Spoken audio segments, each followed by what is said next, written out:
All right, and welcome to part two of this short course on wearing the mask and other good things you should do, a public health discussion of why we do the things we do. Now, for this part, we are focusing on the socio-ecological model, which provides us a framework for better understanding the influences that go behind the decisions we make every day. Now, before we talk specifically about the socio-ecological model, I wanted to take a step back and talk about health behaviors as a general concept. Now, a health behavior in part is defined as the activity undertaken by people for the purpose of maintaining or enhancing their health and preventing health problems.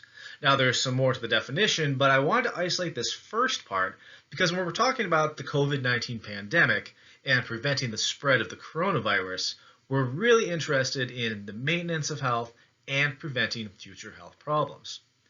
Now, with regards to health behaviors, we make them all the time. All throughout the course of the day, hundreds, maybe you could say thousands. Choices about our diet, how we want to spend our time. When you walk into a building and see that stand with hand sanitizer, do you use it or not? Now, because the decisions we make often happen extremely fast and sometimes without really actively thinking about it, we can be fooled into thinking this is a very simple process. But actually, it's anything but simple and basic.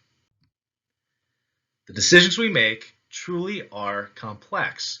Now, as public health practitioners, it's important for us to understand where these decisions come from and the influences that can lead to ultimately the behavior decisions we make that are good or bad, healthy or unhealthy.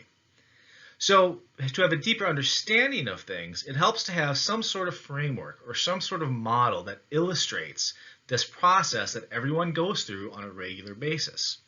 Now, there are several different models and theories that are behind health decisions and health behaviors, but for the purposes of this talk, I'm going to focus on the socio-ecological model, which is likely the most well-known and the most well-used and likely to be referenced model. So first of all, the socio-ecological model, what is it? Well, it's a framework. And what it does through this illustration is it considers that there are different factors in our lives that ultimately influence the decisions that we make. It starts with ourselves, with our individual, sometimes called intrapersonal level, and it branches all the way up through the societal norms and rules and regulations in which we live. Now, it's important to know that these factors work independently. They have their own individual characteristics, but just as important, or perhaps more important, is the fact that they work interdependently. Each influences each other. Now, graphically, you see here an onion-shaped four-level socio-ecological model. Now, if you were to do a search of it, you might find some variations. There are 3-level, there are 5-level SEMs, and sometimes you'll see this illustrated as a pyramid, but the general concept is the same. So why is the socio-ecological model important to public health? Well, as I talked about earlier, it allows us to analyze things. Specifically, it allows us to analyze and to evaluate the potential causes that are behind the behaviors we do, both good and bad. And by doing this, we have a better understanding of the problem that we are truly trying to solve. As I spoke to in the previous part of this short course, thinking public health involves going beneath the surface and trying to get at the root causes behind truly what the issue is. And as you can see at the figure at top, a problem well defined is half solved. And the socio-ecological model helps us to better understand the problem. And when we better understand the problem, the efforts that we use to help solve the problem can be tailored more specifically and more effectively. So why is it important to you as an individual? Well, on a personal level, the socio-ecological model and the individual levels, even if we're thinking broadly about them, allow us to take a step back, to take stock of what is helping or hindering us in living a healthy life.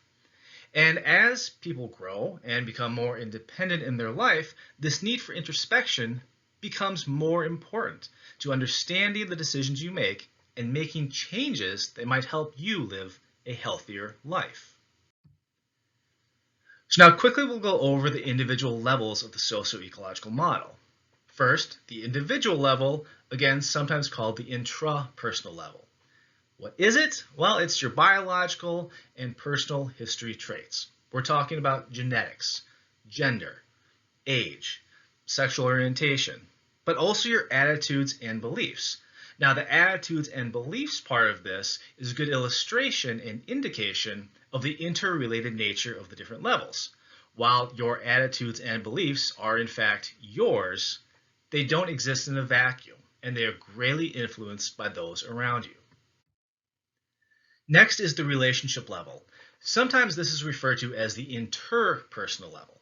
So we're talking about close peers and family members. And the factors behind this are your family environment, your peer environment, the nature of the relationship between you and your peers and family members, and cultural norms. Now the community level. So we're branching out a little further. We're talking about schools, workplaces, the larger organizations that you are involved in.